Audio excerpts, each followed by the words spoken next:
¿qué crees que está pasando con las empresas en México? Gracias a Dios, están evolucionando. Y los grupos en México tienen que evolucionar. Y las empresas familiares no son excepción, no son ajenas a esa evolución.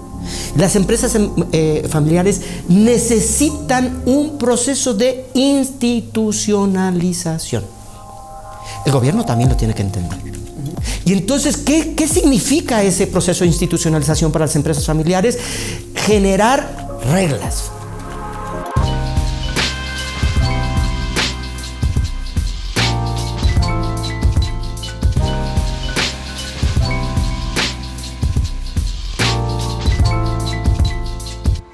Muchas gracias por estar con nosotros en un episodio más de Mint Condition, un podcast sobre la industria automotriz, pero sobre todo sobre las personas detrás de la industria automotriz que con su talento, esfuerzo y trayectoria forjan el rumbo de la industria que nos mueve. Y hoy tengo el gran honor de estar con una persona a quien yo personalmente admiro mucho, he seguido su trayectoria y súper agradable, un gran empresario, y resulta que además de todo es el presidente del Clauto.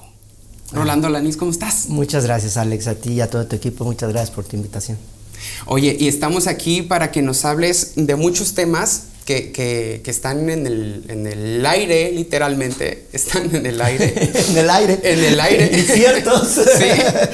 Y pero primero quiero contarte una historia, si me permites. Claro, claro. Te quiero contar una historia de una persona que sale al mundo laboral y dice, yo tengo este plan de vida y lo voy a lograr y le voy a echar muchas ganas. Luego llega la realidad y, oye, es que todavía no se puede, tus planes todavía no los puedes lograr porque, ¿por qué? No sé, pero todavía no estás en ese punto. Entonces había que trabajar, te estoy diciendo porque me lo contaron, ¿eh?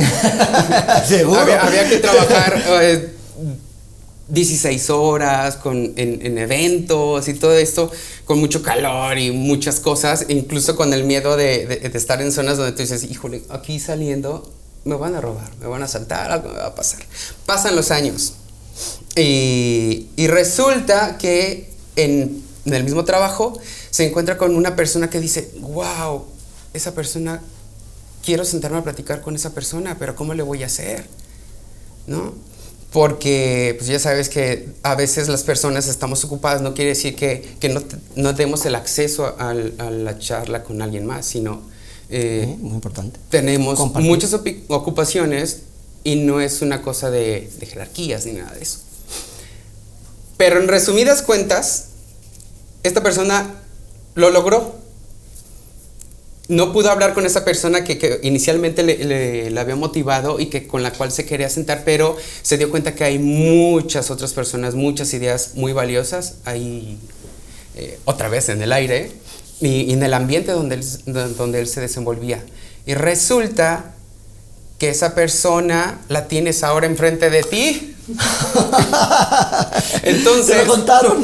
Me lo contaron. Ajá. Muy a grandes rasgos. Sí. Y esa persona, una vez vio y me dice, bueno, ¿y quién era esa persona? ¿No? Pues yo en un evento me topo con el que ahora es el ex CEO de Pirelli y yo me quedé, Tom, grábalos. Uh-huh. Y me quedé, es que ¿cómo habla este señor? Me jaló y dije, yo tengo que sentar con ese señor. Y yo ya estaba haciendo proyectos para la industria automotriz, ¿no? De lo que es mi negocio, uh-huh, que es la producción audiovisual. Y resulta que dije, conociendo más y más, dije, es que hay mucho valor en muchas de estas personas, sí, en todos los niveles. Y ese fue hace 2 años, y después de muchos miedos, de muchas dudas, de mucho autosabotaje y de mucho síndrome del impostor. ¿Ese cuál es? El síndrome del impostor es cuando tú empiezas a hacer algo, pero dices, pero es que yo no soy experto. ¿Cómo yo? ¿Entiendes? Entonces te sientes como un impostor. Sí. ¿Sí? Sí, no lo había oído. Sí, no sé si tenga poco o mucho, pero yo tengo como alrededor de unos 2 años que me lo encuentro muy seguido. Sobre todo cuando empiezas algo. Sí. Y sobre todo en esta cultura que se está manejando mucho del emprendedurismo, ¿no? Hay mucho este concepto, es como parte de los pasos de ser emprendedor, también, uh-huh, el síndrome del impostor.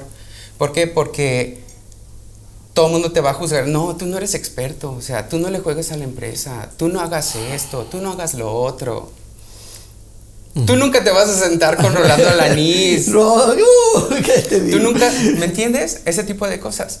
Y te cuento esta historia para saber, ¿cuál es tu historia? Cuéntame tu historia. Bueno, quiero comenzar diciéndote que tu historia es la de muchos. Y es la verdad. No es más que la verdad, porque al final, Alex, nada está escrito, todo lo tenemos que escribir. Y lo que tú hiciste fue, me acuerdo, en aquella época me platicaron una historia de una persona, Drecker, que tuvo un sueño y dijo, primero tuvo mucha suerte, porque encontró un pozo petrolero, lo encontró y bueno, pues estaba a flor de tierra y hizo una pequeña fortuna detrás de ese pozo. Y después gastó toda su fortuna porque dijo, si perforamos un poco, allá abajo hay petróleo. Nadie le creyó, nadie lo creyó. Y él gastó su dinero, perforó y se encontró que abajo había petróleo. En una época en donde pues el petróleo estaba a flor de tierra. Y después hizo una mayor fortuna y se gastó el dinero que tenía porque dijo, mira, abajo de tal capa de las piedras, ahí se encuentran un pozo petrolero o yacimientos más importantes. Pero no había esa tecnología. La desarrolla, logra perforar la capa y decían, pero ¿cómo la vas a bombear? No te preocupes, abajo el petróleo viene con gas y el gas es el que la va a sacar. ¿Y qué crees? Tenía razón. Y luego hizo una gran fortuna. ¿Y qué crees que pasó? Esa persona siguió con su sueño y dijo, los grandes yacimientos están abajo del mar. Estoy hablando de hace más de 100 años. Claro. Y se gastó todo su dinero en buscar esos yacimientos que estaban abajo del mar. ¿Y qué crees que pasó? Perdió todo su dinero y murió en la pobreza. No me digas eso. Esa es la historia de Drecker. Esa es la historia de una persona con visión y emprendedora que se arriesga lo que tiene por buscar sus objetivos. Hoy sabemos que los grandes pozos petroleros están ahí abajo del mar. Sí. En esa época no había la tecnología, pero el Señor tenía razón. El mundo es de los que se arriesgan. Tú te arriesgaste. ¿Cuál fue mi origen? Bueno, yo vengo de una familia de hace 60 años que empezó en la industria textil. Y bueno, mi padre funda la empresa y hace 25 años sucede algo en el mundo. Sucede algo. Dos cosas muy importantes. La primera, Europa, se forma la comunidad europea, por un lado. Y por otro lado, México entra en un tratado de libre comercio con Canadá y Estados Unidos. Esas dos cosas, si tú las sumas, te genera una oportunidad histórica. Mi padre, hace 25 años, cuando ve esa oportunidad, dice, las empresas de Europa que tienen posibilidad de crecer en una economía en donde su moneda debe de recibir ajustes de manera periódica para que esa industria pueda continuar en esos países, ya no va a ser posible, porque ahora se rigen con el euro. Esas empresas necesitaban buscar lugares en donde podían ser competitivos. Y México no solamente tenía esa tierra fértil, sino además había esa expectativa por un tratado de libre comercio en donde podías acceder al mayor mercado en el mundo.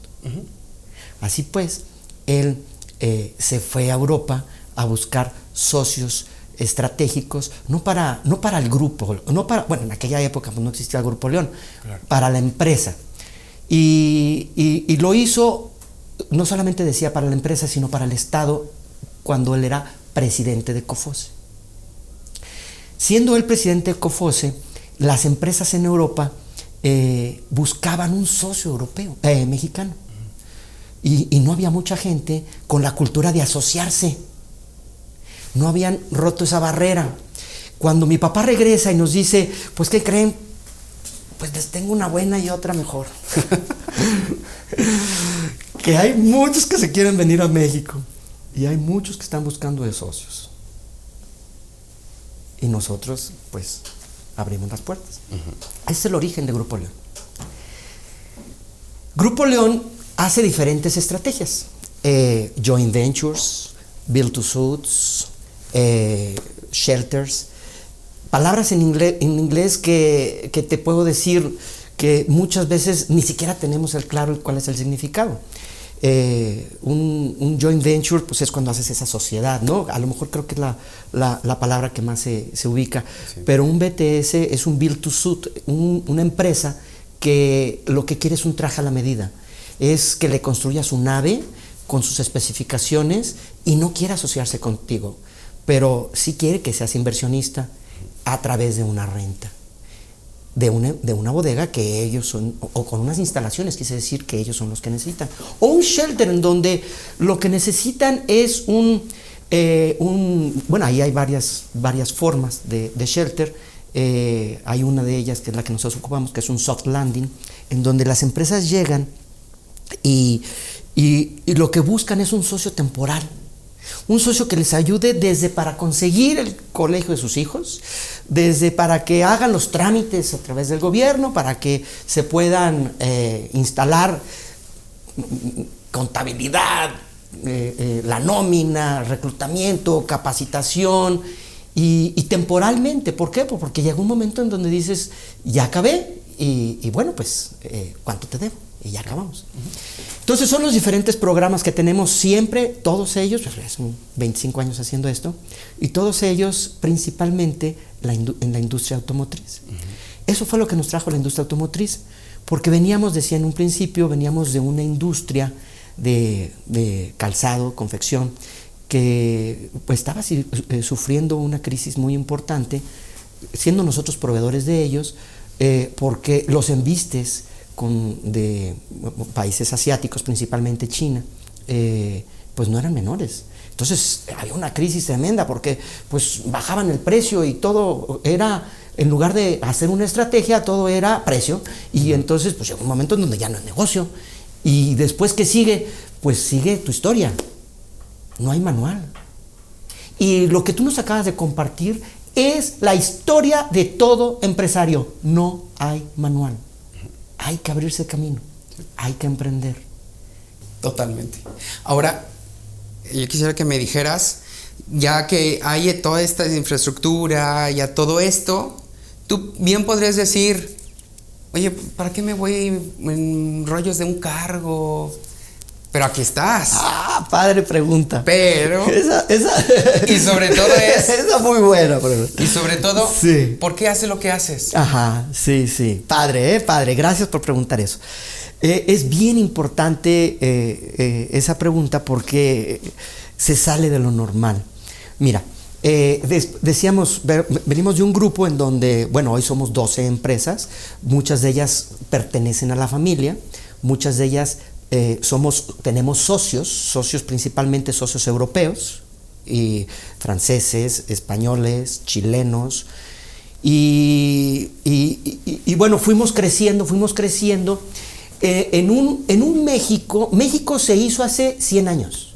Aquel que te diga, no, mira, México tiene 2000 años, no. 500, no. De hecho, eso no era México. Claro. 200 años, tampoco. Bueno, la independencia de México fue tal fecha. No, tampoco. Sí. Porque México tuvo una temporada muy prolongada de guerras. La independencia, la reforma, luego viene la revolución, luego viene la época de los cristeros. Y es en los años 30, 1930, cuando viene esa plataforma en la que hoy las empresas en México están fundadas. Apenas. Estamos hablando que México no tiene 100 años, tiene 90 años. Igual su música, que la hace famosa en todo el mundo, y esta imagen del charro, y no me quiero enrollar mucho en eso, pero está creada a partir de, por ejemplo, el mariachi, a partir de las bares y todo eso, de las cantinas del 1900 y pico, 1800 si tú quieres. Ajá. Y detonó por el cine, la imagen que tenemos de México y que existe. De la época de oro del cine mexicano. Por el cine. Pero tú vas a Colombia y te encuentras que escuchan más música mexicana que en México, ¿eh? Entonces no tiene... Centroamérica en general. Sí, no tiene... Lo que estás diciendo tiene toda la razón. Y entonces, hace 90 años se hace esa plataforma del México de hoy, decíamos, y entonces, ¿qué crees que está pasando con las empresas en México? Gracias a Dios, están evolucionando. Y los grupos en México tienen que evolucionar. Y las empresas familiares no son excepción, no son ajenas a esa evolución. Las empresas familiares necesitan un proceso de institucionalización. El gobierno también lo tiene que entender. Porque después, cuando entras en este proceso de institucionalización, no te encuentras que no es fácil. Y entonces, ¿qué significa ese proceso de institucionalización para las empresas familiares? Generar reglas. Dejar de ser una empresa familiar y ser una empresa institucional. Dejar del yo creo, yo me late que. Esas reglas comienzan, no hay fórmula, volvemos a lo mismo. Hay que hacer un diagnóstico y de ahí emana una solución. Y bueno, en nuestro caso se fueron 4 pasos. El primer paso fue el fideicomiso. Se hizo un fideicomiso. El segundo paso, se hace la holding, que agrupa las acciones de las empresas. El tercer paso, se hace la carta magna y se establecen cuáles son esas reglas, se firman con notario enfrente. Y luego viene el tercer paso. Y el tercer paso es la gobernabilidad de la chequera. Y ese tercer paso incluye tomar muchas decisiones. Y una de las decisiones que tomamos nosotros fue que la familia no puede ser juez y parte. Porque si tú ya formas parte del consejo, ¿cómo vas a ser director? Y yo era el director. Entonces me quedé sin chamba. Esa es mi realidad. Estoy desempleado. ¿Y ahora estoy qué como hago? tú. ¿Y ahora qué hago? Me quedé sin chamba. Y entonces dije, a ver, a mí esto de levantarme a jugar golf no se me da. Entonces, ¿qué hago? Y respeto a los golfistas, yo soy golfista, pero no entre semana. Entonces, ¿qué hago? Y bueno, pues la adrenalina me trae a adquirir compromisos y estoy aquí. ¿Qué me impulsó? Un compromiso con la sociedad y una bendición que mi familia me apoya en estar en este puesto honorífico. Ahora, ¿cuál crees tú que sea, si lo vemos desde el punto de vista de una instalación de una empresa automotriz, que lo vemos a diario, ¿no? Cada rato vas a un evento donde una empresa pone su primera piedra, una empresa por fin hace su inauguración, todo esto.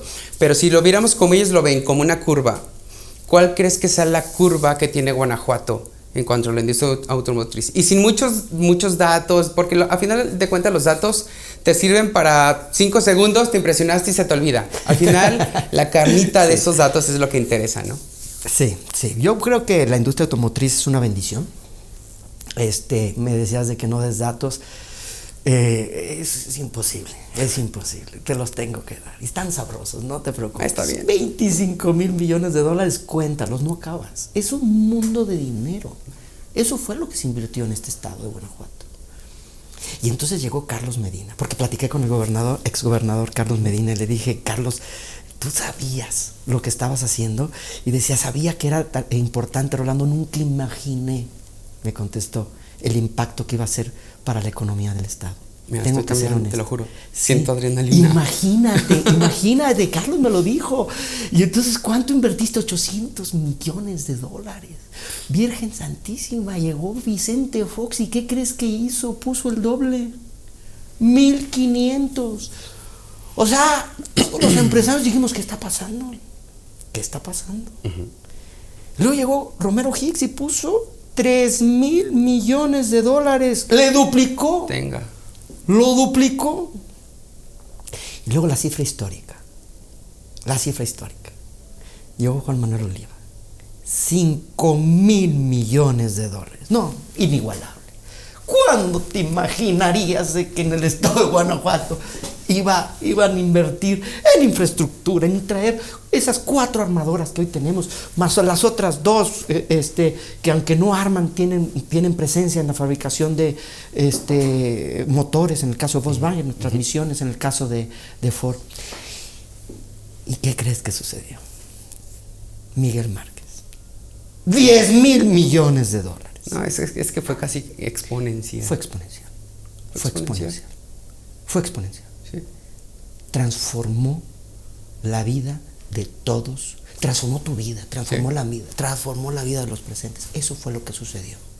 No puedo hablar de cifras. Déjame decirte otra. 18% del PIB.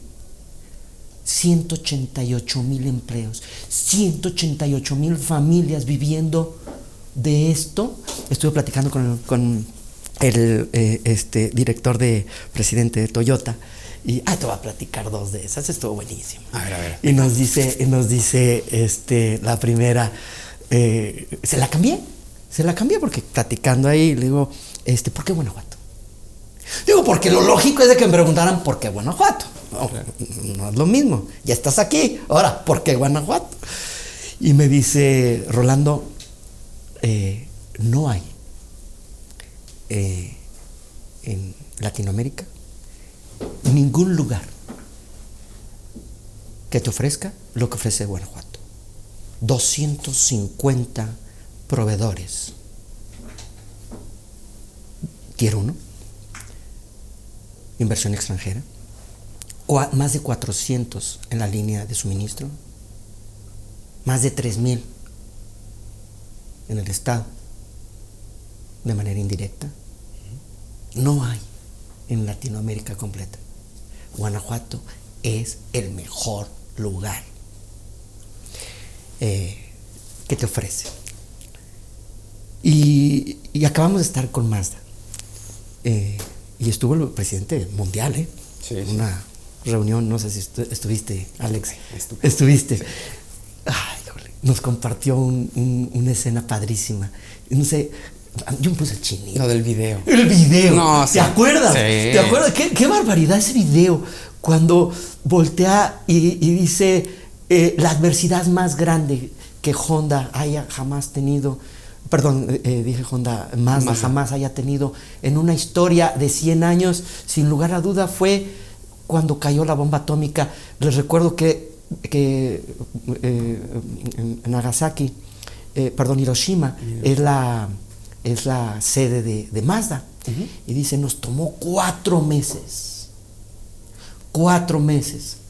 para sacar nuestras primeras unidades. 4 meses, nomás 4. O sea, ¿cómo te recuperas de eso?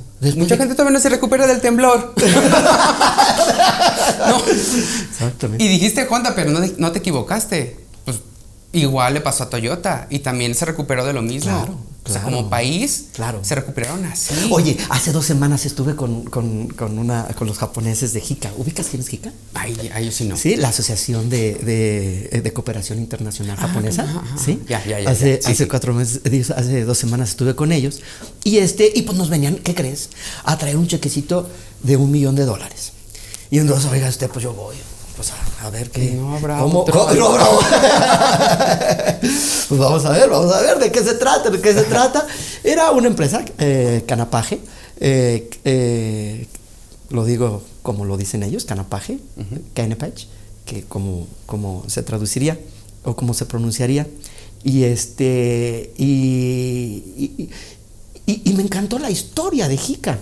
Resulta que en aquella época, después de 1945, Japón necesitaba recuperar su imagen. ¿Qué crees? No había dinero para hacerlo. Y salen al mundo a ayudar. ¿Cómo voy a salir al mundo a ayudar cuando estoy destruido? Uh-huh. Por eso, precisamente. Y crean JICA. ¿Y qué es lo primero que hacen? Salen a ayudar a rescatar el tesoro de Tutankamón. salen y van a ayudar a reinsertar a una sociedad totalmente rota después de una guerra civil en Somalia. ¿Qué? Maremotos, terremotos, epidemias, en todas están. En la guerra del narco en Colombia, con los mutilados, ahí están, ayudándolos. Y en 1970, dice el gobierno japonés, ya no. O sea, sí, pero ya. Hay que, la imagen, pues ya. O sea, ya no puedo. Está muy caro y tengo cosas que atender. Y tengo cosas que atender de manera interna. ¿Y qué crees que sucede? Los empresarios japoneses dicen, no, le seguimos. Y si no me das el dinero, yo lo pongo. Padre. Y vienen hoy aquí a ayudarnos, JICA, a través de esta empresa, y da ese $1,000,000 para ayudar a la línea de producción, a capacitarnos en la línea de producción del sector automotriz en Guanajuato para el empaque. Te necesito ayudar en que entendamos la importancia del empaque, de la imagen de tu producto. Es importante.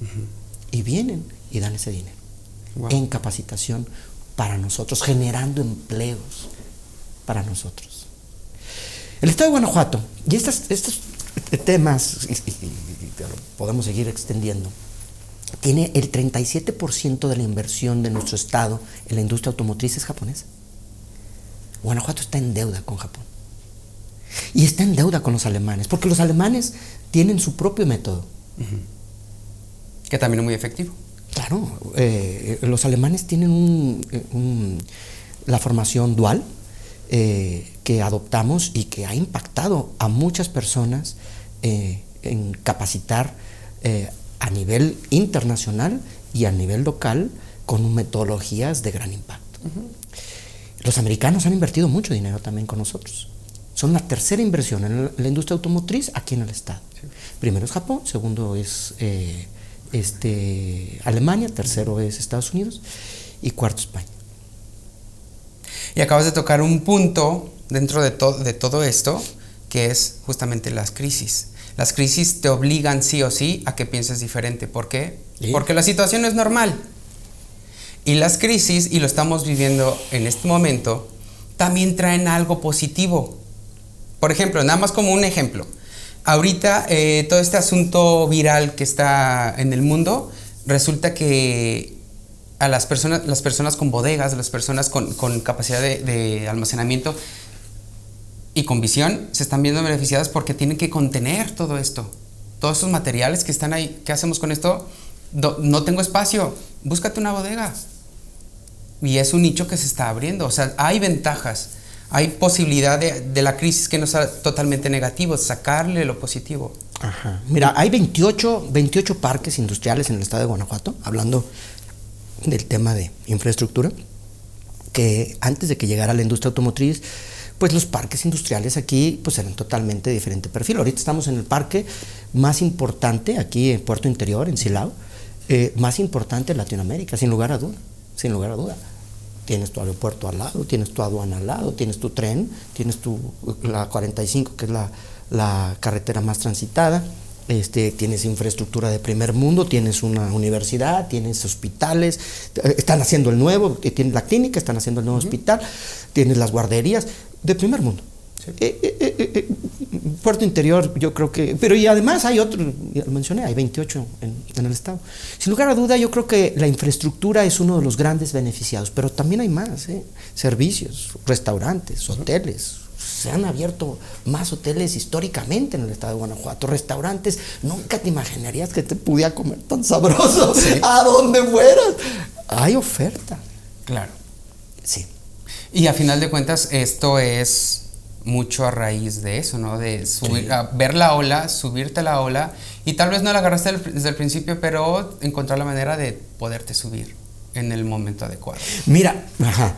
Y te iba a decir, por ejemplo, y otra de las que, y yo lo vi muy claro, ¿qué están haciendo las firmas, las armadoras? cuando pasa de que, ¿sabes qué? Se cancela este evento, no podemos hacerlo más por esta contingencia.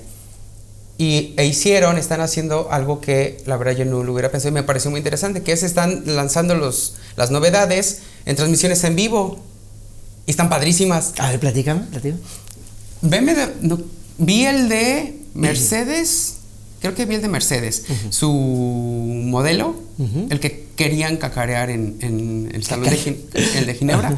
No pudieron hacerlo, pero hablas del... Ya, okay. Hicieron una transmisión con un video bien padre, con una entrevista con el CEO, el nuevo CEO, y estuvo interesante.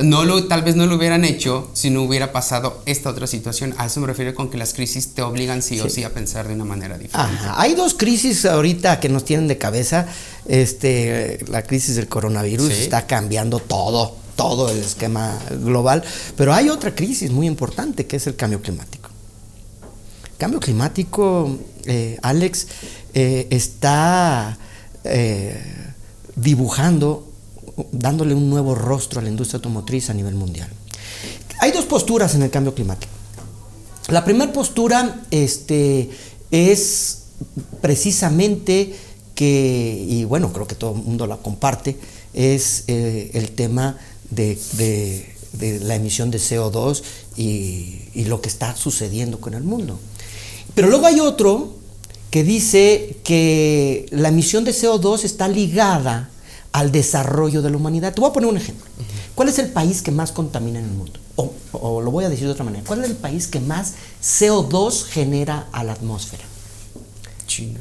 Estados Unidos. ¿Cómo crees? Sí. ¿Cuál es el PIB más grande del mundo? Según yo, China. Estados Unidos. ¿Cuál es el segundo país que genera más CO2 en el mundo? China. ¿Cuál es el segundo PIB más grande del mundo? China. ¿Cuál es el tercer país que más CO2 genera a la atmósfera? India. ¿Cuál es el tercer PIB más grande del mundo? India. Entonces es innegable, y así te vas, el pensar que la generación del PIB que está ligado a la industria, tú tienes que conectar la industria en algún lado. Entonces tú tienes que generar energía para que esa industria pueda trabajar. Sí. Y generar esa energía obliga a emitir con las tecnologías actuales CO2 a la atmósfera. Ese es el problema.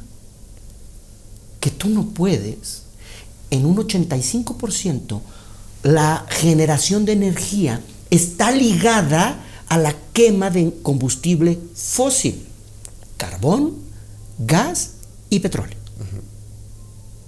Y en un 15%, 6 nuclear, 9 verde, renovable.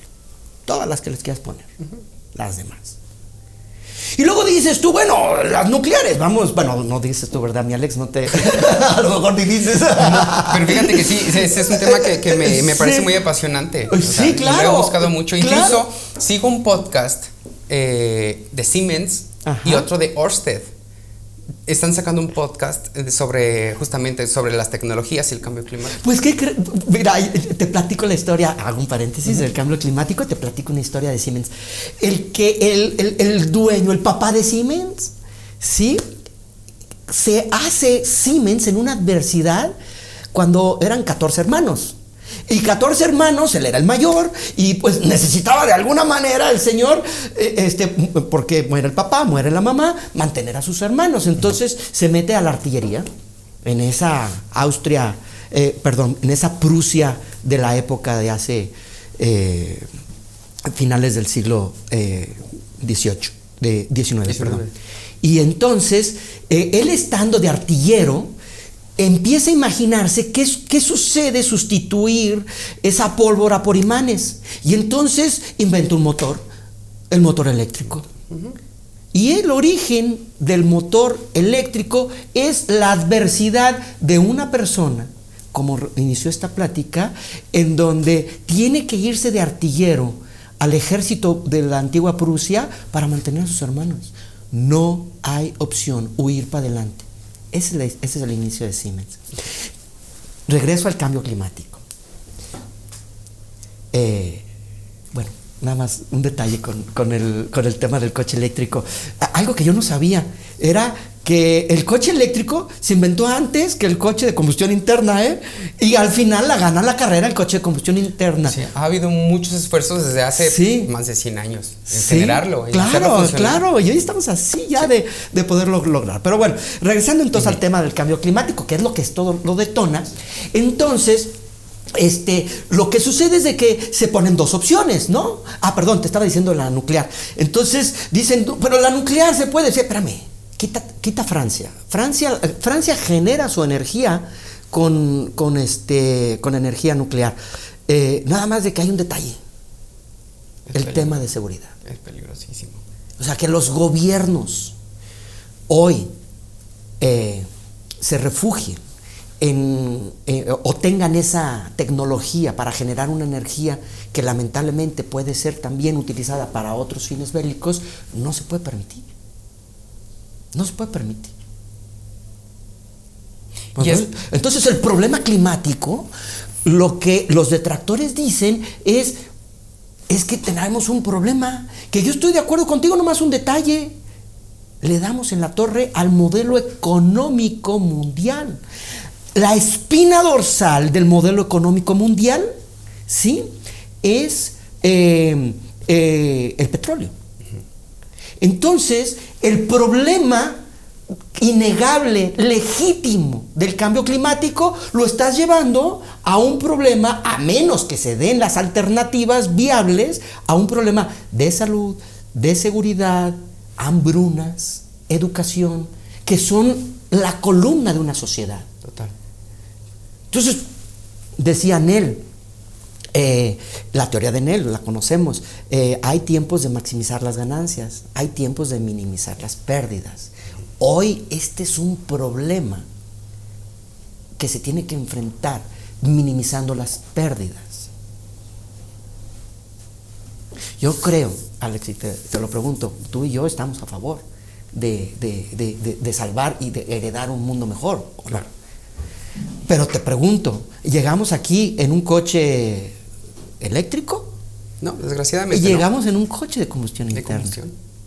Entonces, estamos siendo solidarios hasta que dices tú, pues, lo demás ya no me alcanza. Y entonces mi economía y tu economía, pues entonces está sujeta a lo que está disponible y podemos pagar. Y los países están igual. Los países no se pueden sumar porque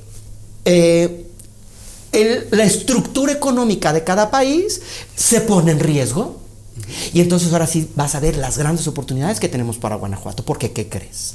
Resulta que los europeos ya dijeron, hoy, este año, Austria es el primer país que dice, aquí se prohíbe la venta del coche de combustión interna. Ande. Ya fue el primero. Los próximos 5 años son las principales capitales de Europa. Los próximos 10 años son las principales capitales del mundo, dejando a un lado Estados Unidos, que se salió del Acuerdo de París. Y luego viene Inglaterra y dice, el Brexit. Ocasionado o no, pues coincidencia. Y luego vienen en el 2030, en el 2040, en donde no solamente se prohíbe la venta del auto de combustión interna, se prohíbe la que transite el auto de combustión interna. ¿Qué sucede? El auto tiene 30,000 piezas y la inmensa mayoría de ellas no forman parte de la nueva generación del auto de eléctrico. Y entonces esas empresas están buscando un lugar en donde, empresas de última generación, no estoy hablando de empresas chatarra, estoy hablando de empresas de última generación, están buscando ubicarse al lado del mayor consumidor, del segundo mayor consumidor de autos en el mundo. Primer lugar es China, segundo lugar es México, es Estados Unidos, para poder ser proveedores. ¿Y qué crees? El cometa Halley llega cada 25 años. Empezamos la plática diciendo, ¿qué te trajo aquí? Yo dije, había por un lado el esta comunidad europea que se estaba formando, y por el otro lado un tratado de libre comercio. Pues, ¿qué crees? 25 años después sucede lo mismo. Una Europa que dice,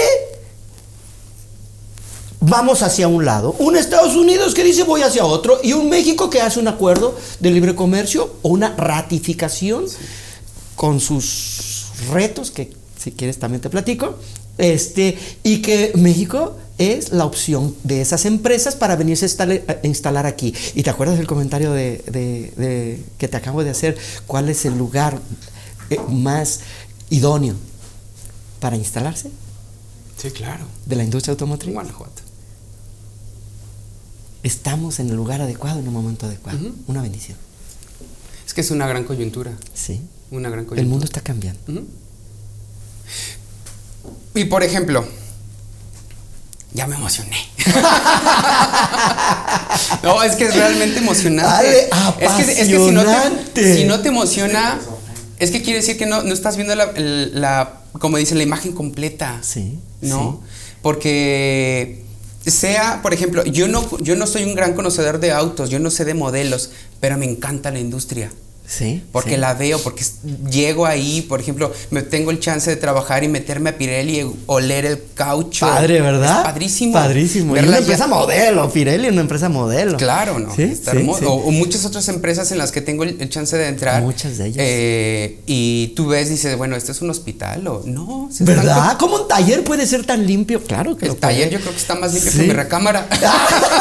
Está buenísimo. Ya no te digo, la recámara de mis hijos, Dios mío.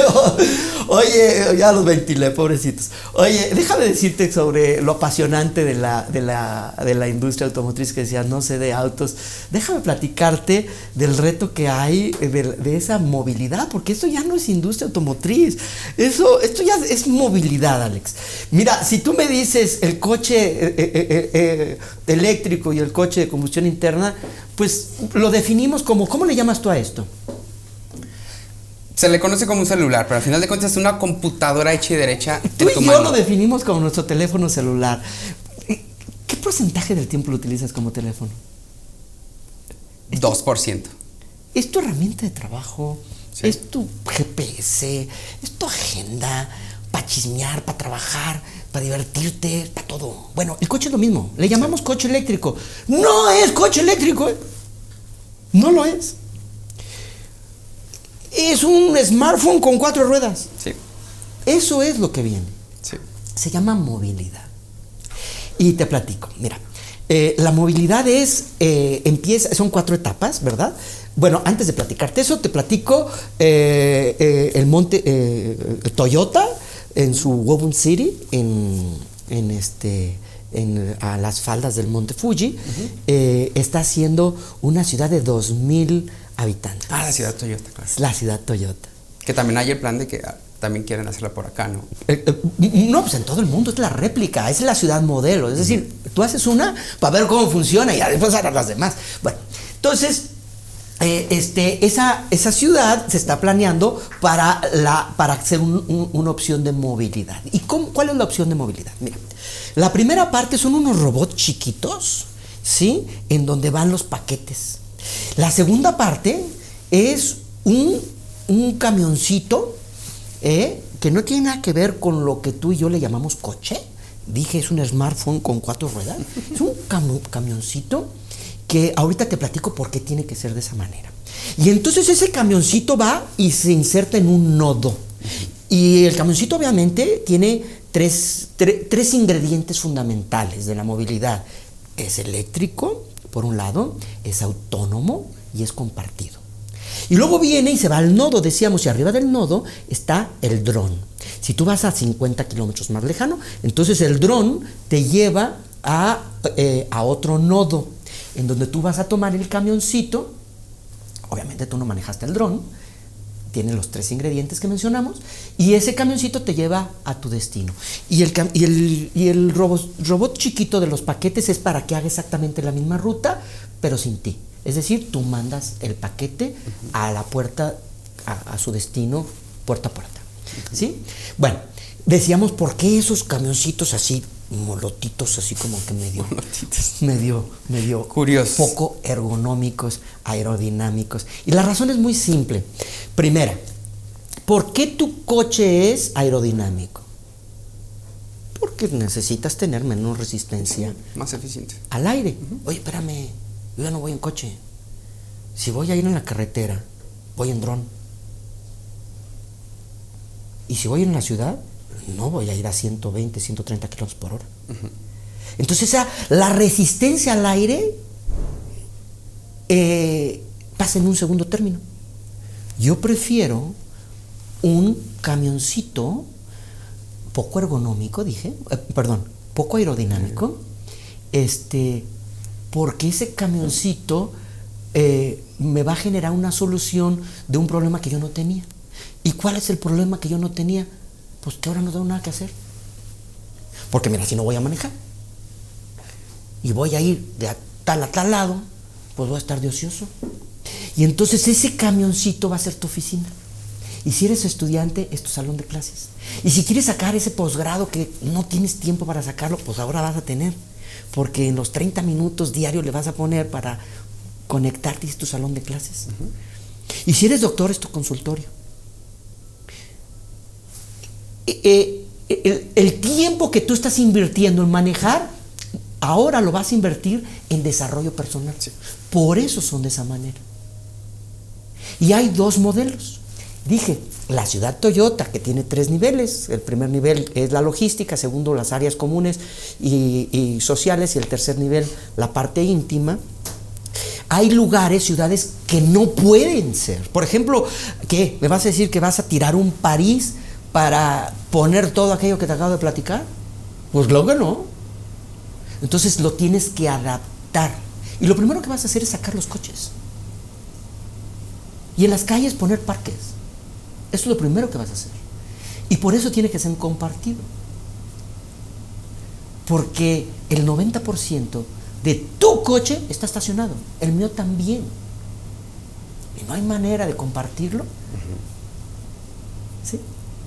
Ese es el reto. ¿Y qué reto hay detrás de un clúster automotriz poder acompañar semejante cambio en donde somos tan afortunados de vivirlo? Pero está interesante, ¿eh? No, y está interesante y sobre todo totalmente de acuerdo en que somos afortunados, y hay personas que no tienen porque no lo viven, no están tan cerca. Entonces pues dice, ay, sí, pero por ejemplo, gente, me he topado, tengo conocidos de otros estados y me dice, ay, pero donde yo vengo no hay esto, no hay lo otro. Tan simple como la broma que pasó hace como 1 año o 2, ¿no? De que Guanajuato era la Suiza de México. Te lo dirás de broma, pero esas personas de otros estados me dicen, claro, es que sí allá, claro. Allá no hay esto en nuestra empresa, no tengo esto otro, o sea, no tengo tantas opciones, aquí tengo muchas opciones. Sí. Bueno, lo dirás de hace 2 años, salió ayer salió en las noticias, lo leí de cuántos estados han tenido el crecimiento que tuvo Guanajuato. Guanajuato tuvo crecimientos por encima arañando el 10% y mantenido. Y no hace mucho, y que también eso lo comentó el gobernador en el evento de la inauguración oficial de la planta de Toyota, hace 30 años, 30 y tantos, que fue cuando el ejecutivo de Toyota comentó su historia de la luna de miel y todo eso. ¿Te acuerdas? ¿Sí? Sí. Y decía, hace 30 y tantos años nosotros éramos agrícolas. ¿Cómo pasamos de ser agrícolas a esto? Sí. O sea, fue un cambio exponencial. Mira, qué bueno, me das oportunidad de platicar esa parte, porque esa forma parte del core de la industria automotriz, del clúster automotriz. O sea, el clúster, mi chamba es cómo acompañar.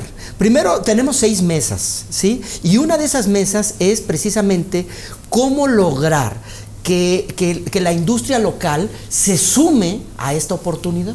Y es lo que estás tú mencionando, porque la industria local tiene ciertas culturas. 52% de la industria en México es informal. Uh-huh. Ese es un gran reto, porque una industria formal tiene, por política y obligado solidario, no le puede comprar a una industria informal. Tienes que ser formal. Entonces, esa es la primera parte. el que tú seas, el que seas informal, y luego hay que decirlo, porque luego la informalidad no es de que son los formales y los informales, no, es transversal. O sea, hay quienes juegan en las dos canchas. Entonces, sí, pero como obligado solidario, ¿qué vamos a hacer? Entonces, el jugar en las dos canchas te imposibilita subirte al tren. Sí. ¿Por qué? Porque la industria automotriz no te puede comprar. Aunque sea su mejor opción. Imagínate, tienes la mejor calidad, pero tienes doble nómina, espérate, ¿no? Uh-huh. Sí. Así, ¿no? Y es que te obliga, o sea, si quieres estar ahí, te obliga. A nosotros nos pasó, o sea, nos dijeron, ¿sabes qué? Me encanta, pero resuelve esto, lo resolvimos y ahí estamos. Ahora, te quiero decir, Guanajuato tiene una industria muy fuerte local que perfectamente es compatible con la industria automotriz. O sea, no es de que ese sea la radiografía, sino que hablo del 52%, lo tienes el 48%. Por supuesto que hay empresas que sí son compatibles en términos culturales. Luego viene el tema de desarrollo de talentos. ¡Qué padre! Nosotros en la industria en el clúster automotriz estamos convencidos que no hay mejor forma de desinhibidor de la violencia que no sea con oportunidades. Uh-huh. Entonces, desarrollo de talentos. ¿Te platico uno? Así de... A ver, cuéntamelo y después yo te cuento otra historia. Desarrollo de talentos. Proyectos como... Bueno, tenemos que ver de qué manera, cómo lo hacemos. Y hoy tenemos un proyecto padrísimo. Yo estoy enamorado de él. Y es el Auto GTO. ¿Cómo funciona el Auto GTO? Es un scouting de talentos disfrazado. Y no hay problema, hombre, pero podemos decir, es disfrazado. ¿Por qué? Porque hay un concurso en donde se hace una convocatoria en las universidades para que los muchachos se sumen a este concurso de hacer virtualmente, ¿sí? En una computadora, en un simulador, un auto, ¿sí?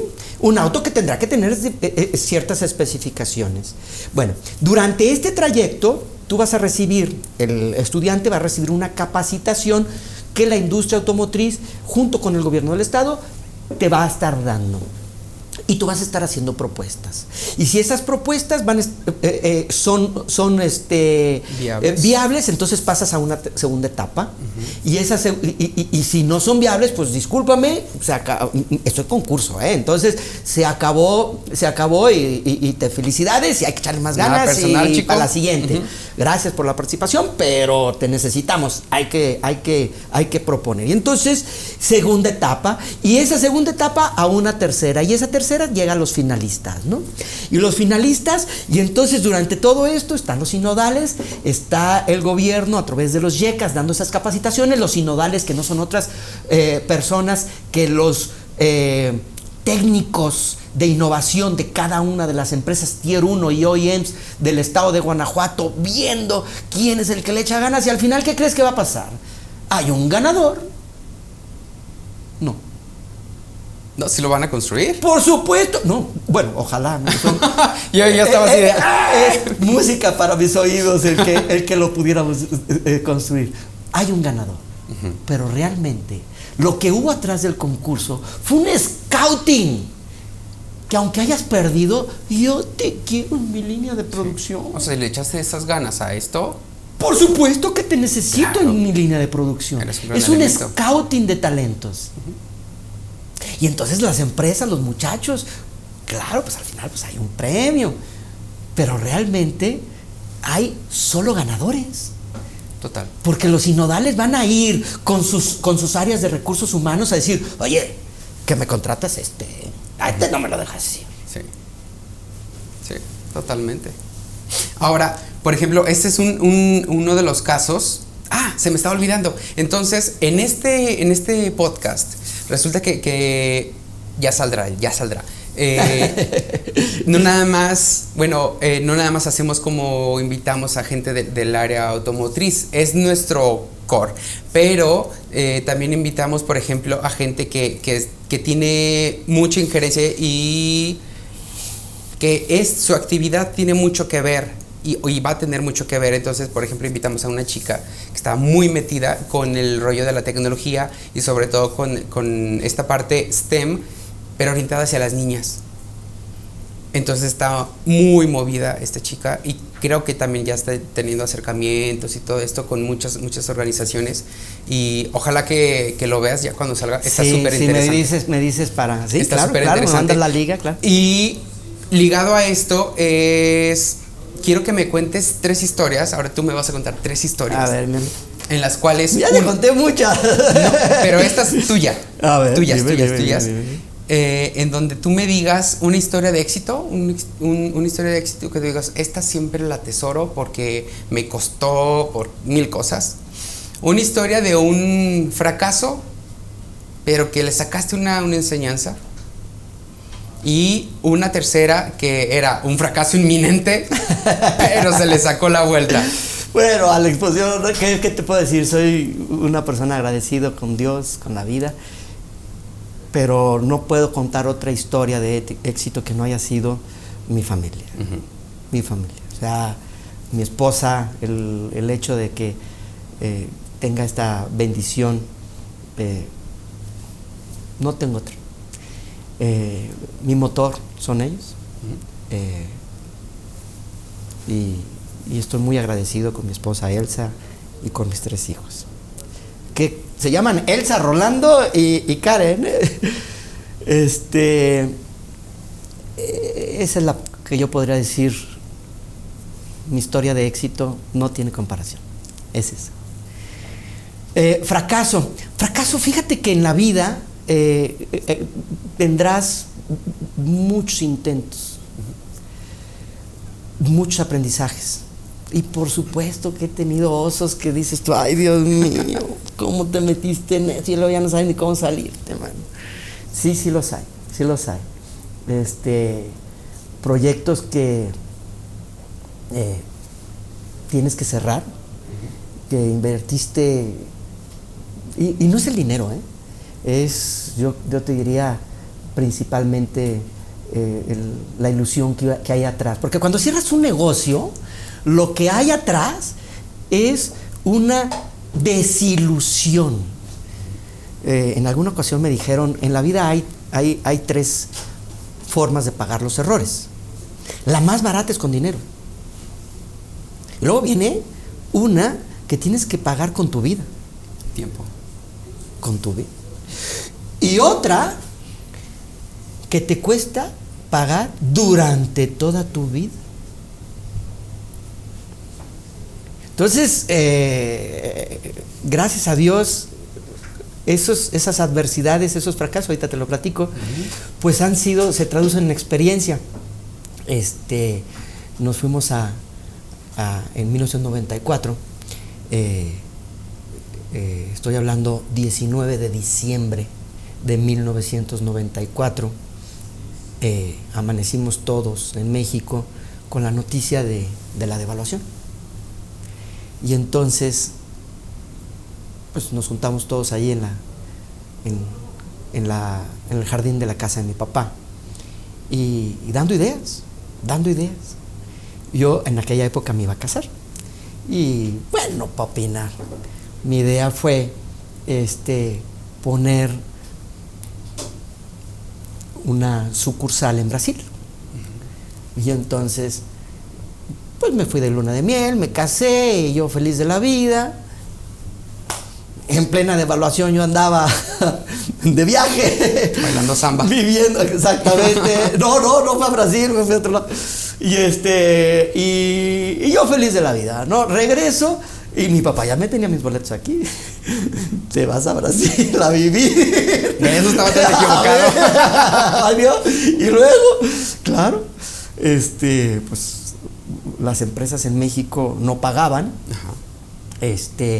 Los inventarios, y pues había compromisos, había que pagar. Entonces pues me fui y ahí voy con mi señora ya casado y bueno, pues ¿a dónde? Pues a Sao Paulo. Pero oye, pero en Sao Paulo no se hace zapato. A Nuevo Hamburgo, pues a Nuevo Hamburgo, vamos. Y ya llegamos a Nuevo Hamburgo. Oye, pero aquí no se hace zapato. Entonces, ¿dónde? Aquí es el zapato de dama. El de caballero se hace en Franca. Vamos a Franca, pues vamos a Franca. Y ahí voy. Ya llegamos a Franca. Y ahí, ¿dónde? Pues hay un pueblito, ¿dónde? Pues en Uberaba. Y ahí vamos a Uberaba. Y ya llegamos al pueblito. Y ahí en Minas Gerais. Precioso el pueblito, pero no había nada. no había nada. Bueno, pues ahí viví un año, montando la bodega de Textiles León, porque pues ahí va el contenedor. Oye, espérate, no, ahí va. ¿A dónde? Pues no sé, pero ahí va. A ver dónde lo meto. Lo metí en un segundo piso, porque aparte pues no había presupuesto, había que poner el contenedor donde se pudiera. Y ahí voy y lo pongo en un segundo piso, pues porque pues ahí me alcanzaba y pues ahí va. Y sube las escaleras, elevador, ¿cuál? Montacargas, menos. Y bueno, contraté a gente y yo en aquella época, 27 años, solidario, pues ahí voy. 232 cajas, no 231, ni 233, las conté. Las conté y mi columna vertebral te También. lo dice una, 232 cajas trae el contenedor. Hijo de Villa, ni una en una, solidario. ¿Tú crees que yo iba a estar allá al lado checando 1, 2, 3? Ahí voy, junto con esas personas que me ayudaron a cargar al segundo piso, ahí voy yo. Bueno, 52 años tengo. Mi columna me lo sigue recordando todos los días en la noche. Digo, ay Dios, ¿qué pasó? 232 cajas. De una en una me pasaron. Ah, total.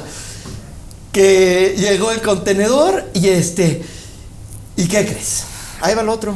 Espérame, déjalo, vendo No, ahí va el otro. Todavía me duele la espalda. La línea de... Todavía me duele la espalda, Alex. De los otros. Oye, pero...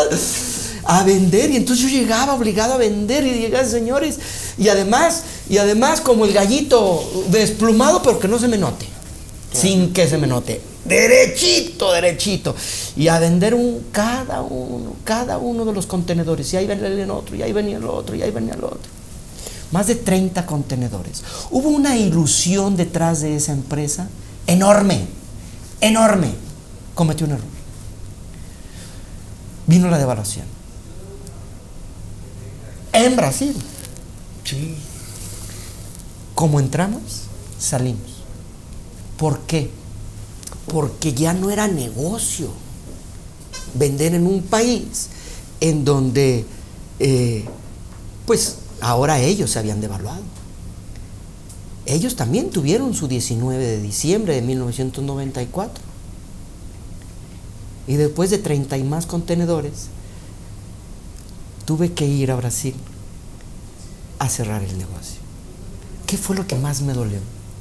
La ilusión. Se me olvidó mi columna. La ilusión. Claro. Y eso es porque hubo gente que creyó en mí. Y contratamos allá gente. Tenerlas que despedir porque ya no era negocio. Brasil se había devaluado. Ahora México se había revaluado. Sí. Pero yo creo que eso es lo que más a veces te pesa, ¿no? Dices, ok, yo lo mío me lo paso así, mira, sin agua, pero cuando la gente cree en tu proyecto, cree en ti, que por X o Y no se te da, eso es dices, lo que duele. no. ¿Cómo decirte? Sí. Es eso. Exactamente. Y tuve que ir con ellos ahí personalmente a decirles, señores, pues las circunstancias cambiaron. Esto ya no es negocio, porque y además lo intentas, ¿no? Quieres buscar alguna opción 1, opción 2, opción 3. Esa oportunidad que México tuvo para poder entrar a Brasil con esa agresividad como la que te estoy platicando, pues fue la misma oportunidad que ahora los países, Brasil tenía en México para poder vender en México, no en Brasil. Sí. Y qué bueno que me lo preguntas, porque al final de eso trata la vida, de oportunidades y de adversidades. La crisis son oportunidades. Total. De abrir las puertas o subirlas y tirarlas a patadas. Yo siempre digo eso. Oye, pues hay que tocar puertas. Pues sí, pero si no están, yo las construí y las tiro a patadas. Sí. Eso es un empresario. Un empresario emprende. Y todos en nuestra trinchera emprendemos. Todos. No hay, el hombre por el simple hecho de haber nacido, ya emprendió. De haber tomado la primera bocanada, ya emprendió. Sí, porque aceptó el reto. Sí, respiró profundo. Y cuéntame de la tercera, ¿qué fue? Bueno, ¿y esto qué la te dejó? tercera es la que te digo, ¿no? Todo tiene un aprendizaje. Después de Brasil, ¿cómo te recuperaste de eso? O sea, de Brasil. ¿Qué fue tu siguiente paso?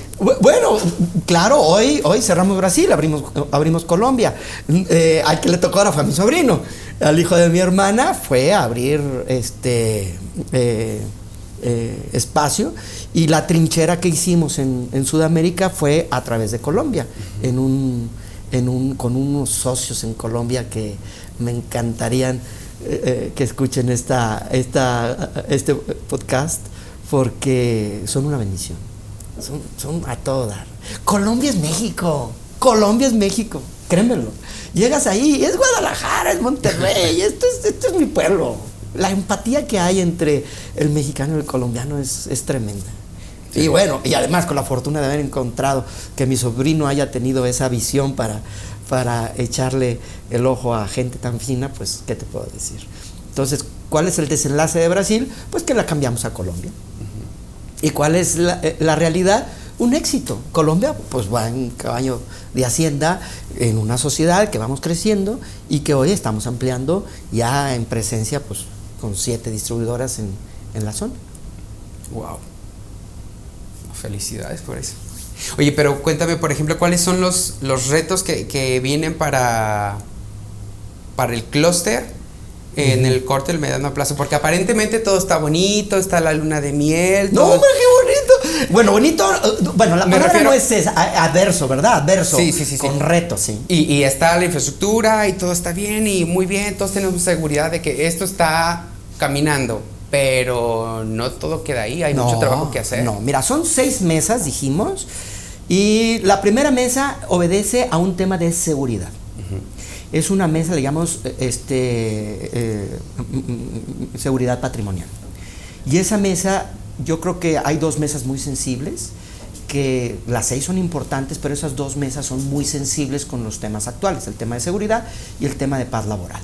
La segunda mesa es precisamente la de recursos humanos.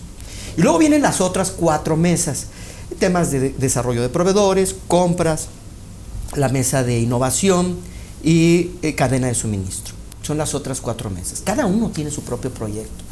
Y las 6 mesas interactúan en proyectos en lo que le llamamos la triple hélice. Mira, te lo explico un poquito cómo va. El clúster automotriz nace en una triple hélice: academia, gobierno y empresa. Pero tenemos el reto de llevarlo a una cuarta hélice, que es la sociedad. La cuarta hélice. Pero la sociedad, ¿quién es en sí? La sociedad son ustedes. La sociedad es cada uno de los actores de este ecosistema. Esa es la sociedad. La sociedad es lo que estamos haciendo ahorita. Sí. Que con todo, que te agradezco me hayas invitado, y que son los medios de comunicación los que van a llevar ese ADN automotriz a la sociedad, esa cultura automotriz. Yo le bautizamos ADN automotriz, ¿sí? Porque es toda una cultura automotriz en la sociedad. Y luego esas 4 hélices son la plataforma para poder llegar a lo que le llamamos a un hub automotriz. Ese hub automotriz, ¿qué es? Es un clúster de 4 hélices digitalizado. Eso es un hub es un clúster de 4 hélices digitalizado. ¿Qué tienes que hacer para digitalizarlo? 2 cosas, bueno, muchas. Pero las principales: la robotización y la automatización de la industria. ¿Para qué? Si tú logras llegar a ese hub automotriz, estás en la antesala de la industria 4.0 y sus 7 pilares. Que hay quien dice que son 9, hay quien dice que son 10, 12, y los que se sumen. Pero nosotros no podemos hablar de la industria 4.0 cuando seguimos siendo un clúster de 3 hélices. Si la sociedad no se ha sumado, No podemos hablar de digitalización cuando no estás automatizado o no tienes un ingrediente de robotización en tus líneas. Nuestro gobernador habla mucho de mentefactura. Por supuesto que ese debe ser nuestro objetivo, pero la realidad de nuestra industria todavía es de manufactura. Sí. Todavía. Y tenemos que hacer todo el impulso para poderlo lograr. Todo lo que te acabo de decir está basado en ese tránsito de ir de 3 hélices a 4 hélices, a una digitalización, a un hub, para llegar a la 4.0, a una industria 4.0. Ahora, ¿cómo lo vamos a lograr? Lo vamos a lograr a través de esas 6 mesas. Innovación es transversal. Innovación, el proyecto más importante que tiene innovación son 2. Uno se refiere a los procesos y otro se refiere a algo que le llamamos el CETAG. El CETAG, el Centro de Estudios Tecnológicos Automotrices del Estado de Guanajuato, es nuestro objetivo, que se hará en 3 rubros principalmente, y uno que es el otro 50%. Esos 3 rubros obedece a un 50% y el otro al tema de desarrollo de talentos. ¿Cuáles son? Envejecimiento, vibración, fuerza y torque. Eso se refiere a los temas de la necesidad en las pruebas de laboratorio que requerimos hacer. Pero luego viene la academia, desarrollo de talentos. ¿Cómo le vamos a hacer para inyectar ese ADN a la sociedad? Ese es en el tema de innovación. Pero luego viene desarrollo de proveedores. En el desarrollo de proveedores tenemos el más importante, el foro automotriz. Y eso es lo que estamos haciendo. ¿Cómo lograr subir a la industria local, a la industria automotriz que te necesita? ¿Por qué te necesita? Porque tengo que ir de un 62.5% de grado de integración que el Tratado de Libre Comercio tiene a un 75% de grado de integración. ¿Cómo lo vas a lograr? No puedes. Necesitas meter a la industria local. Uh-huh. Es un sí o sí. Y la industria local tiene que entender que hay que evolucionar jugando con las reglas que ya mencionamos. Uh-huh. ¿Cómo vas a llegar a ese 75%? En 3 meses tengo que llegar al 66% de grado de integración. 3 meses. 3 meses, estás hablando de junio. Canadá va a ratificar el acuerdo en marzo. Son 90 días. Es en junio. ¿Qué vas a hacer? Los necesitas sumar. Menudo reto. Menudo reto. Y luego viene el SICH. Me encanta ese. Me encanta. Porque va dirigido a la gente. Porque al final las empresas no son ladrillos y no son máquinas. Las empresas son gente. Son gente. O sea, me encanta. Todos me gustan. Pero mi corazoncito está ahí. ¿Por qué? Porque la materia prima es la gente. Y cómo no ver esas caras felices. Estuvimos en un evento en donde hubo más de 800 personas. En el evento, ¿participaste? ¿Cuál fue? El SICH. No. ¿No participaste? Estuvo padrísimo. No te la puedes perder la próxima ocasión. Estaba padrísimo, porque traemos moderadores de todo el mundo, de Argentina, de Ecuador, estuvo gente de Brasil, gente muy talentosa. Tú decías en un principio, me gustan los títeres. Bueno, estuvo Gerardo González, uh-huh, Rocha, el Dr. Roch, que de una manera muy sui generis, muy Dr. Roch, te da su plática y mete, no títeres, mete magia. Y entonces, pues al final, la magia es su argumento. Al tuyo serán los títeres, pero al final no te escapas. Estás atrapado en su conversación. Padre. Y bueno, ¿qué más te digo? Gente que estuvo con nosotros apoyándonos en el Congreso, participando, nos hicieron bailar, sí, una dinámica padrísima en donde el objetivo es la persona. Y luego viene un gran reto que es la reforma laboral, porque hay que decirlo, la reforma laboral que se está dando en México obedece a un acuerdo dentro del Tratado de Libre Comercio, del TEMEC. y bueno, tiene fecha de vencimiento. Y entonces tenemos que empezar con las pláticas. De hecho, empezamos el próximo marzo. No, pues estamos en marzo, en 3 semanas estamos empezando. Ya con las pláticas de inducción para los temas de los retos laborales que hay para la industria en este cambio. Y luego módulos prácticamente van a durar hasta el mes de junio. Compras, no, pues imagínate, tienes tu módulo de compras. El módulo de compradores está enfocado hacia cómo lograr desarrollar ese talento en cada uno de los compradores, acompañando las modificaciones en la ley, lo acabamos de tener, el tema fiscal lo tuvimos la semana pasada, el módulo fiscal. Somos 135, tampoco te creas, somos 135 empresas las que apoyamos en el clúster automotriz.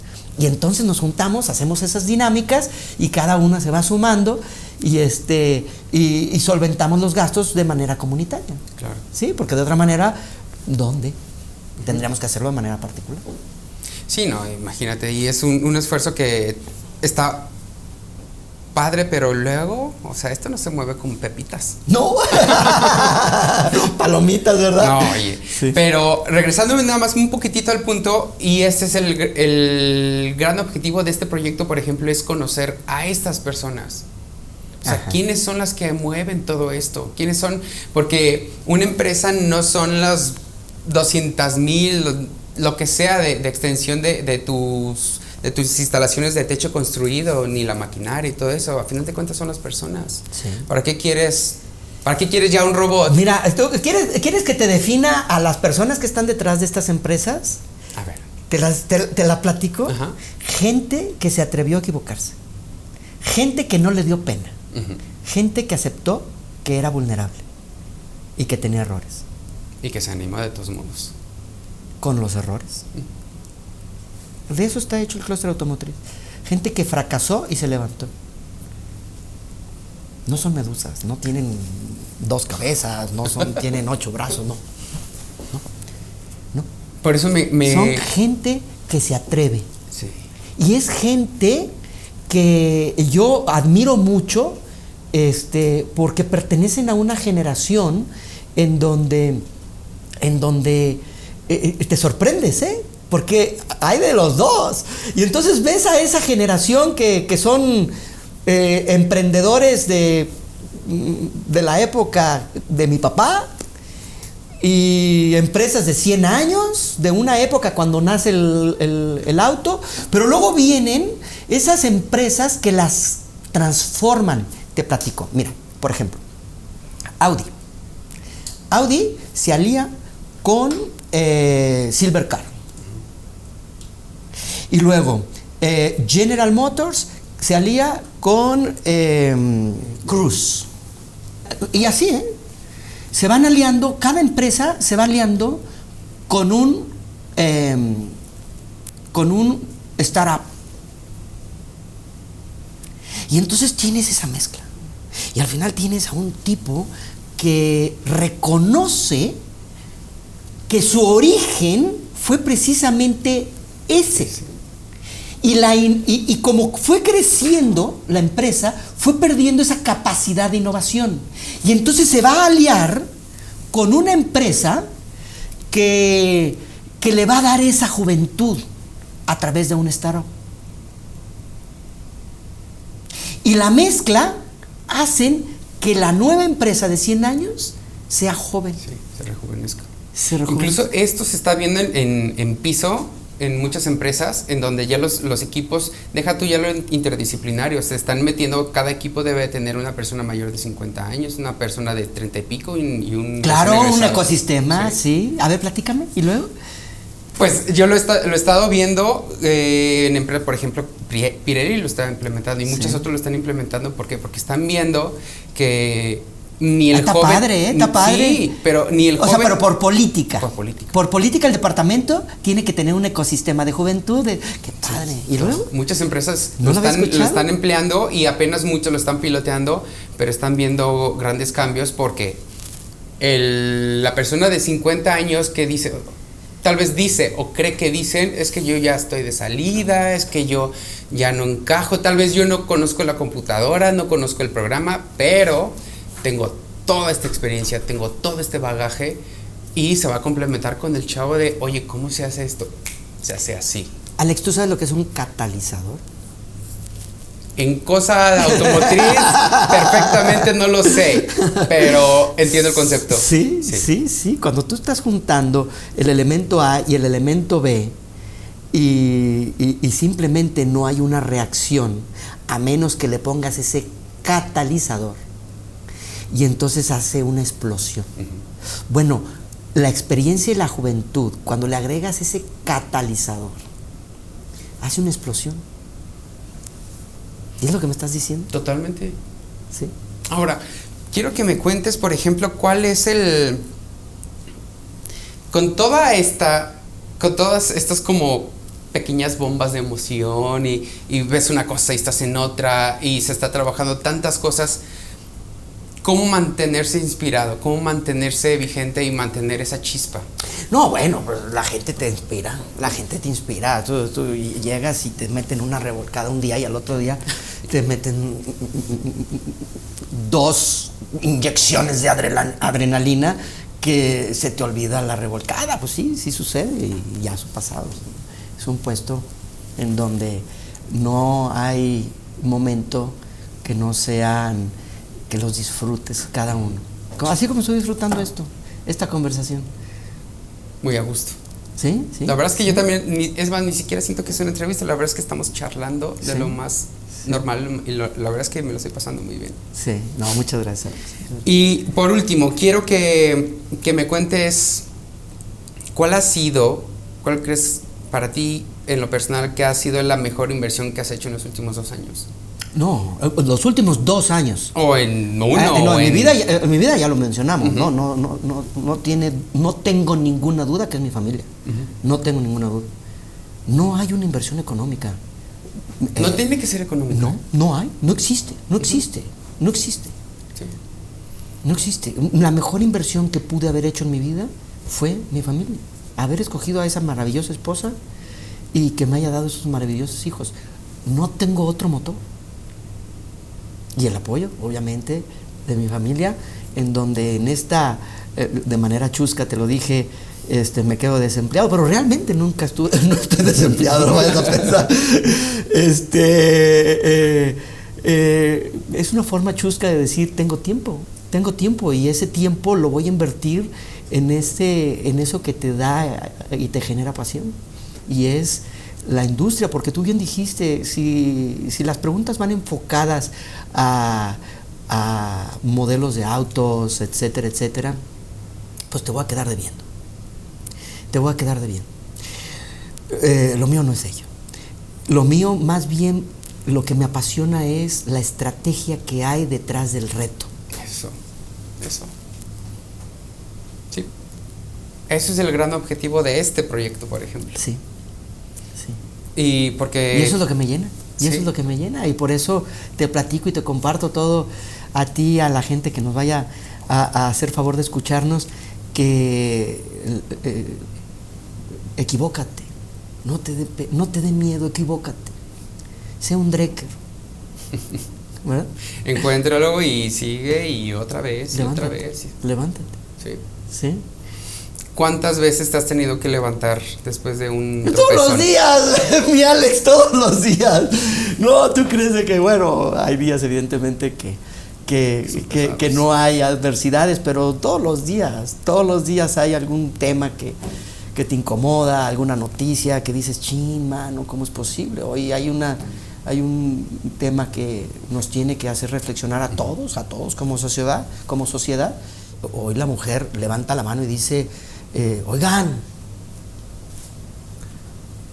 Entonces, y lo digo afortunadamente, se levanta la mano y dicen, oigan, ¿qué pasó? Ya estuvo. Pero lamentablemente la tuvo que levantar. ¿Por qué no lo hacíamos caso? Y hoy son temas que a lo mejor yo no ponía tanta atención porque lo daba como de una manera evidente. Y no, claro que no. Por supuesto que no. México no puede ser el país. Fíjate, estas estadísticas que te voy a decir, yo no las conocía hasta que alguien levantó la mano y dijo, no, oigan. Y una de ellas, la que más me impacta, es de que México es el segundo país en Latinoamérica con la brecha salarial más alta. 32%. Wow. Y No lo sabía. Yo tampoco. Bueno, y en Argentina está al revés, las mujeres ganan más. En Argentina está al revés. Bueno, es mínima, es 0.5%. Pero son datos fuertes, son datos fuertes, porque luego te vas a dar cuenta que la mayor parte de los países están en ese. Claro, es el segundo, pero el tercero, el cuarto, el quinto, el sexto, el séptimo, pues ahí andan, no en un 30, perdón, no en un 32, en un 30, en un 28, en un 29. La brecha salarial es muy alta. Y luego hay un Perú que está hasta allá arriba, ¿Cuánto tiene?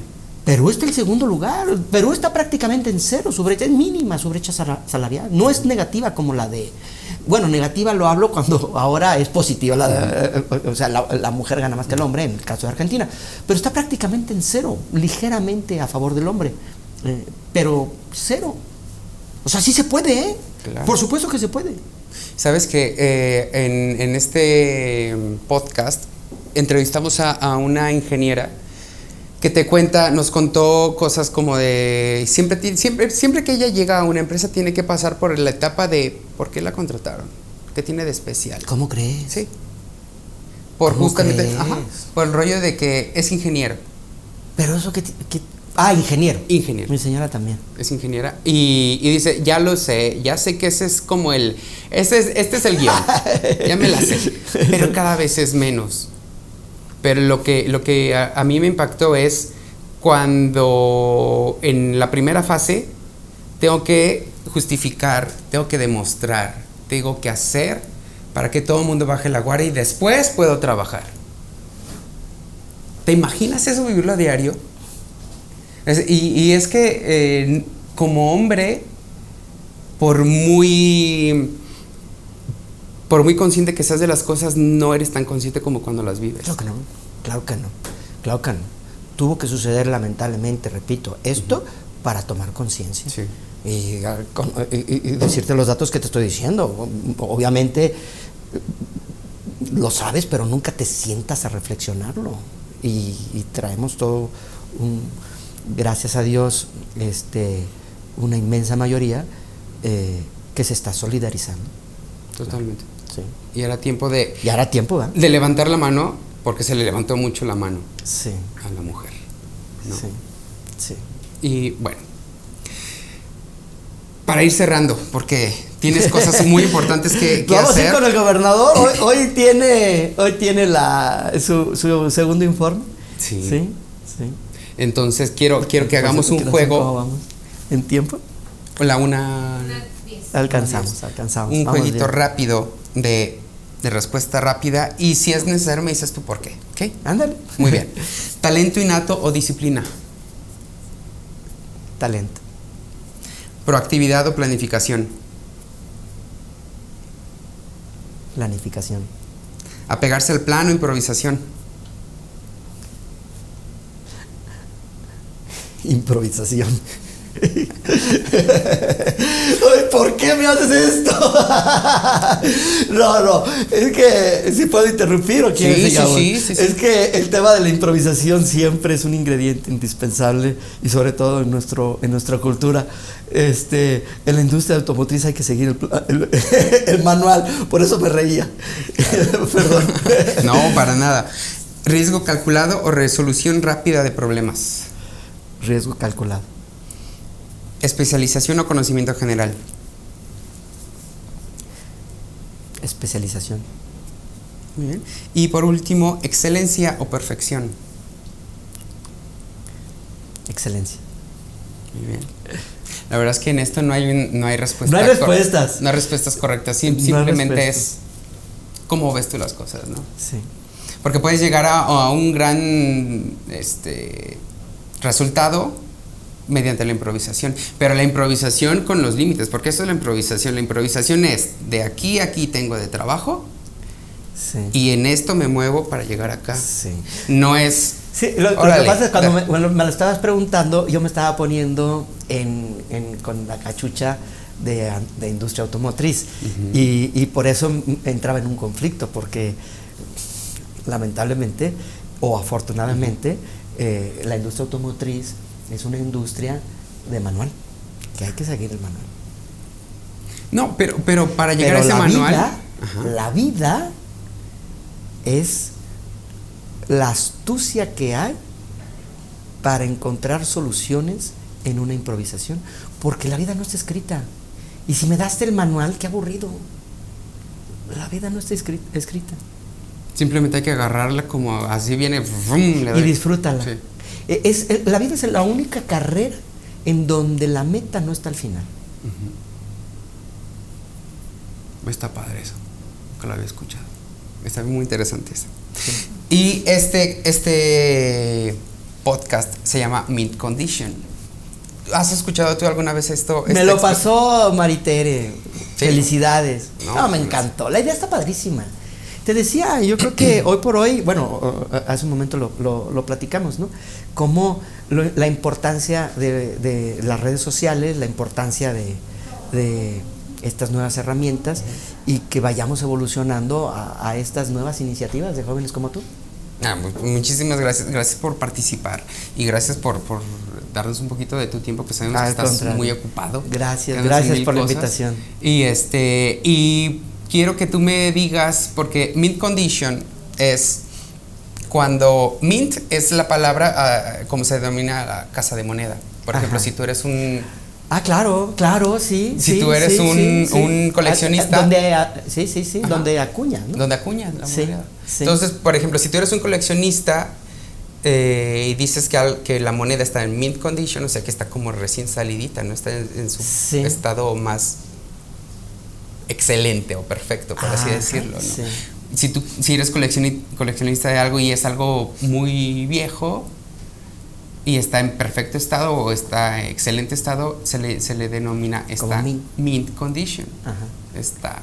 O sea, cae al grano el podcast. ¿Cómo crees que sea la mejor manera para lograr ese mint condition? ¿Del podcast? No, en la vida, en el trabajo, en tu familia. Híjole, esas preguntas que me acabas de hacer acompañan la respuesta que ahorita haces. Y todas claven en ello, en el tema de capacítate, en el tema de innova, en el tema de analiza, encuentra la oportunidad. Hace un momento platicábamos sobre el cambio climático y las oportunidades que hay detrás. Hace un momento hablábamos sobre todas las adversidades que hay, y que si en este partido, en este juego, entiendes cada una de las jugadas, vas a poder perfectamente transitar sin que te caigas, y que te vas a caer. Lo único que te aseguro en la vida es que vas a tener errores, sí, y que todos vamos a morir. Pero cuando estás transitando con luz, puedes perfectamente hacerte hacia un lado o hacia el otro con una lógica, porque habrá veces que te ganes la lotería, pero ¿qué crees? Fue suerte. Lo compraste el boleto, pero fue suerte. Bueno, de eso trata la vida. A veces podrás ganarte la lotería, pero la probabilidad que hay para que puedas transitar sin caerte, sabiendo que el camino está alumbrado en términos de conocimiento, análisis, innovación, vas a lograr llegar a tu meta. Siempre ten una meta y atrévete a equivocarte. Rolando, muchísimas gracias por tu tiempo y esperamos que con el paso de los proyectos y todo eso después nos cuentes cómo van. Va a haber una segunda, porque 40 minutos fue poco, ya no sé cuánto tiempo estuvimos aquí. No sé. ¿Cuánto nos hicimos? Bueno, ya tenemos estuvo dos bueno. bancos. Oye, gracias por darnos la oportunidad de seguirle en la charla. Te dije que iban a ser 2, tienes para 2 por podcast.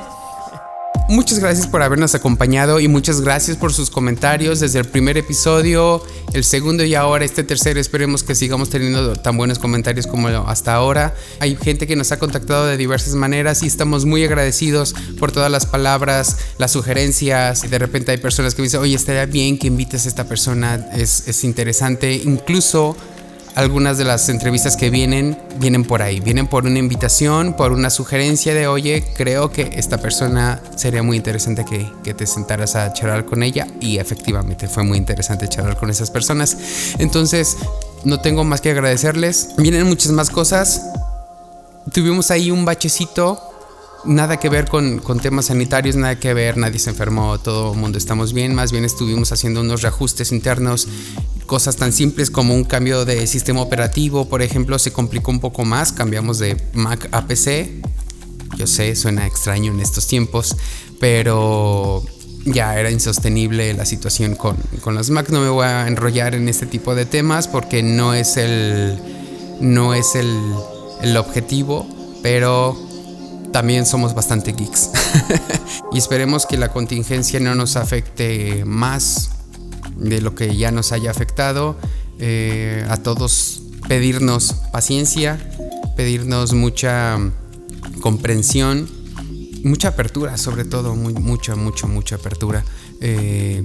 Pensar en que hay personas que realmente la están pasando mal, no desesperarnos y pues ayudar en la medida de lo posible a quien podamos, y que sea obviamente seguro para esas personas, para nosotros y para nuestros seres queridos, ¿no? Entonces, muchísimas gracias y nos vemos en la próxima.